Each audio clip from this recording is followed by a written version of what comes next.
Salut, bienvenue sur ma chaîne YouTube. On se retrouve pour une nouvelle vidéo. Dans cette vidéo, on va essayer de faire le débrief, l'autopsie de l'échec des Aigles du Mali à la CAN 2024. Et plus particulièrement l'autopsie du match Mali-Côte d'Ivoire, le troisième match des quarts de finale de la Coupe d'Afrique des Nations 2024. Dans ce match, j'ai vu plusieurs erreurs. Je tiens à rappeler que ce que j'ai dit dans cette vidéo, c'est mon point de vue. Et mon point de vue peut être différent de votre point de vue. Et n'hésitez pas à donner aussi vos points de vue dans les commentaires. Donc, on commence par l'une des premières erreurs que moi j'ai remarqué dans ce match-là. C'était la titularisation. Quand j'ai vu la composition des équipes, je vois la titularisation de Adama Traoré Nos en pointe de l'attaque, en soutien à Lassine Sinaeko. Je me suis dit, Nos fait quoi en attaque? Parce que Nos, peut-être que je peux me tromper, mais depuis que Nos joue en équipe nationale, Nos a toujours été un milieu défensif, un milieu offensif. Sous Magasoba, c'est lui qui occupait le poste de numéro 10. Je me suis dit, bon, que fait Adama Nos là-bas? Pourquoi Eric Sékou-Chel l'a mis là-bas? Pourquoi si pour mettre Nos, moi je préfère qu'il mette Ibrahim Sissoko là-bas. Ibrahim Sissoko, parce que lui c'est un numéro 9. Donc je me suis dit, bon, pourquoi lui là-bas? Et en plus c'est lui qui rate le penalty. Bon, je n'ai pas dit que c'est à cause de lui que le Mali n'a pas gagné, mais moi je considère ça comme une erreur, parce que tu peux pas mettre, peut-être que je mens, peut-être que lui aussi, bon, son poste de prédilection c'est un numéro 9, ou bien il peut jouer en point de l'attaque, mais à quoi bon de titulariser Adama Nos à la place de Ibrahim Sissoko, qui est un attaquant de pointe? Après, c'est lui qui rate le penalty. Dans le match, on peut voir que à 90 minutes, le Mali a joué à plus de 60 ou bien 50 minutes à 10 contre 11. Et en deuxième mi-temps, le Mali a dominé. Le Mali, avant qu'on ne rentre dans les 80e minutes, le Mali a dominé le match de A à Z. Mais à chaque fois, on voit que le Mali peine à concrétiser ses actions. Pêche dans les derniers moments, dans les dernières actions. Et voilà, on a vu, à force de pousser, Nini Dorgelès a marqué son but. Et suite à ce but-là, j'ai vu un relâchement dans le match. Peut-être que les changements ont tardé à venir. Eric Sékou-Chel fait ses changements à la 85e minute, à partir de la 80e minute, les joueurs sont cuits. Moi, je pense que les changements là devaient venir un peu plus tôt dans le match pour que les joueurs s'en prennent du match. Bon, peut-être que là, il pensait que bon, voilà, il a gagné le match, tout ça là. Et c'est au même moment où on remanie l'équipe du Mali, c'est au même moment le coach ivoirien lance Adingra. On connaît Adingra. Ceux qui suivent la première ligue, ceux qui suivent les matchs de Brighton savent que Adingra c'est un poison pour la défense. Adingra, avec un ballon, il peut faire du n'importe quoi dans la surface. Moi, je pense dans ce match, le Mali a... Ce qui a manqué aux Maliens, c'est l'expérience, mais on ne peut pas dire l'expérience. Peut-être qu'ils ont... c'est le mental. Les Ivoiriens sont à 10, mais ils ont leur public derrière eux, tout le stade qui chante. Au même moment, peut-être que ça agit sur le Mali. On ne peut pas dire de l'expérience, parce que dans cette équipe-là, la moitié des joueurs ont joué plus de 3 CAN. On joué minimum 3, on joué 3 CAN. Si je prends Amari Traoré et Djigui Diarra, ils ont joué la CAN 2017, la CAN 2019, la CAN 2022, la CAN 2024, ils sont à la 4e CAN. On peut pas dire oui, non, ils n'ont pas d'expérience de la CAN, ils ont l'expérience. Quand je prends Djadi Samasekou, Amadou Aïdara, Yves Bissouma, ils ont 3 CAN à leur actif, donc ils connaissent réellement la CAN. Pour moi, c'est inconcevable de dire que en plus de 34 éditions de la CAN, le Mali, une grande nation du football, n'a joué qu'une seule fois la finale, et c'était dans les années 70. Le Mali n'a joué que 6 fois les quarts de finale. Je pense qu'il y a un problème. Côté ivoirien, moi, je tire mon chapeau à Oumar Diakité. C'est lui l'homme du match, c'est lui qui a tout provoqué. C'est ces débordements, tout ça là qui a amené ces buts là. On peut dire oui, c'est l'arbitre, mais moi, on peut pas dire que c'est à cause de l'arbitrage que le Mali a perdu ce match-là, parce que les Maliens avaient avait les moyens de gagner, de tuer ce match depuis très longtemps. Même depuis la première mi-temps, le Mali avait les armes nécessaires pour tuer ce match. On l'a pas fait. On n'a pas fait. Les Ivoiriens, ils ont su saisir leur chance et ils ont marqué au moment où il fallait. J'ai vu que le premier but ivoirien a assommé le Mali.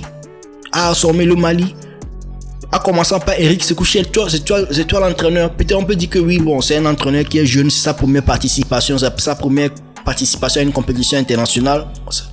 Mais tu es le coach et c'est toi qui te décourages. Tu veux que tes joueurs fassent comment? Tu te décourages au premier but, tu te décourages au lieu de remotiver tes joueurs, tu es là, tu te décourages, tu tiens ta main, tu mets la main sur la tête. Les joueurs, voilà, c'est ce moment que les joueurs maliens ont baissé leur garde. Et ça, ils ont commencé par être agressifs, tout ça, à provoquer des fautes, à tout va. Côté ivoirien, Adingra, la rentrée d'Adingra a apporté une fraîcheur à l'équipe ivoirienne. Et aussi le travail de Sébastien Haller. C'est vrai que bon, il n'a pas marqué dans le match, mais son travail, c'est lui qui allait au charbon, c'est lui qui allait au contact qui provoquait la défense malienne. C'est lui qui faisait des appels. Malgré qu'ils sont à 10 contre 11, c'est lui qui faisait le sale boulot. Et ça paie. On peut pas dire que non, le Mali a manqué d'expérience, non, parce que dans l'effectif, plus de la moitié ont déjà joué plus de 3 cannes, déjà à leur actif 3 cannes. On peut dire expérience pour les Néné d'Orgelès, les Kamori Doumbia, oui, parce qu'ils sont jeunes, c'est leur première participation. Mais les autres, les tauliers ont déjà plus de 4 cannes à leur actif. Il y a un problème. Le Mali est sorti, on peut pas tout jeter. Le Mali a fait un bon parcours, a proposé un bon jeu. Mais on va remarquer que c'est dans les finitions qu'on pêche.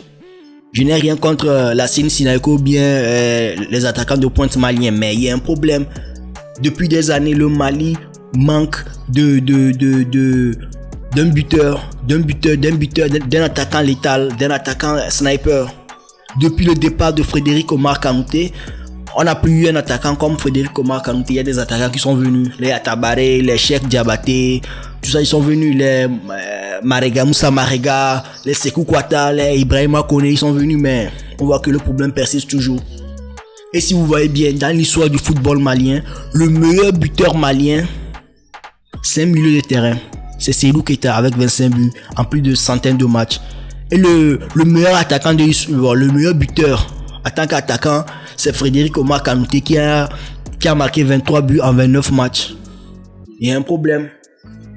Et vous voyez, je ne sais pas si vous vous rappelez, lors des éliminatoires de la CAN 2022, le Mali, aucun joueur malien n'a marqué plus de 2 buts lors de ces éliminatoires. Vous pouvez aller vérifier. Et lors des éliminatoires de cette CAN 2024, le meilleur buteur du Mali, c'est qui? C'est Kamori Doumbia, un milieu de terrain. Normalement, c'est un attaquant qui doit être le meilleur buteur, mais c'est un milieu. C'est vrai qu'aujourd'hui, le Mali a des centres de formation qui sortent des joueurs, mais depuis des années, le Mali ne sort plus d'attaquant de pointe, d'attaquant qui peut faire mal à l'équipe adverse. Non, on a vu les débuts de Ibrahima Koné, on a dit bon voilà, au moins un successeur à Frédéric Omar Kanouté, mais on a vu après que c'est pas ça. Et moi, la solution que je propose, le Mali doit aller chercher Alassane Plea et Moussa Dembélé, parce qu'aujourd'hui ces gens-là peuvent aider le Mali à franchir un cap.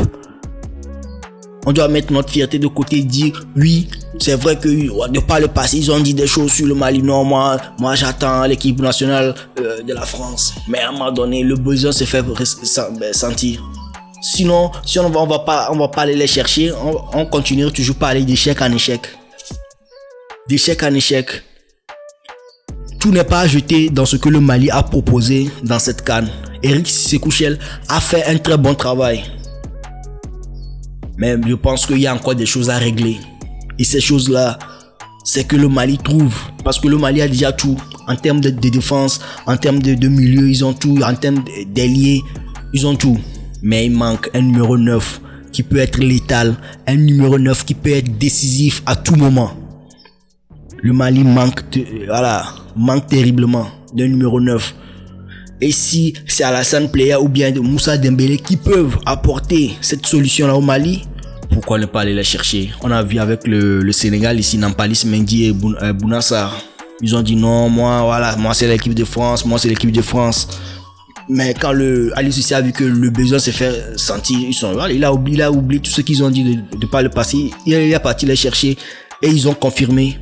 À la CAN 2022, ils ont confirmé. Aujourd'hui, Nampalys Mendy est devenu l'un des tauliers de l'équipe nationale du Sénégal. Et je pense que le Mali doit faire... On n'a pas le choix. Le Mali n'a pas le choix aujourd'hui que d'aller chercher ces joueurs-là. Si bon, dans le championnat local ou bien on peut encore trouver d'autres joueurs de nationalité malienne, pourquoi pas. Mais si aujourd'hui c'est Alassane Plea et Moussa Dembélé qui peuvent apporter cette solution-là, pourquoi ne pas aller les chercher? C'est tout ce que j'ai à dire dans cette vidéo. Si vous avez vos avis, n'hésitez pas à me donner vos avis dans les commentaires. On se dit à bientôt pour une nouvelle vidéo.